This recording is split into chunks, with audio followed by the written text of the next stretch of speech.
عن أنس قال قال رسول الله صلى الله عليه وسلم إن أكمل المؤمنين إيمانا أحسنكم خلقا.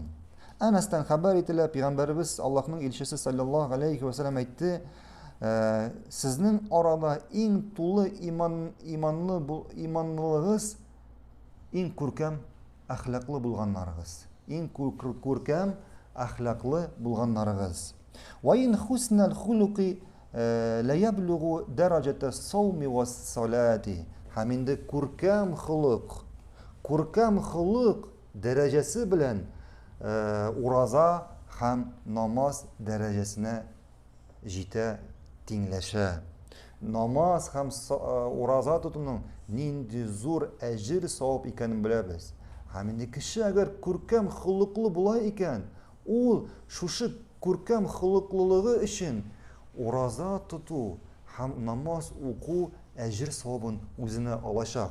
Elbette etmeyiz. Bu kurkam hılıklılık uraza tutunu ham namaz okunu almashtıralım. Mesela kimdir aytırgan ki, "Mena men kurkam hılıklı, hazır endi uraza tutmayım, namaz okumayım" deb. Yo'q.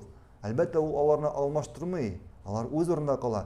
Lekin u şuşu ibadati için, kurkam hılıklılığı için şuşunday zo'r ecir savab ala. Şunday zo'r ecir savab ala. Tayyib. Devam etamiz. Şirata hadisi.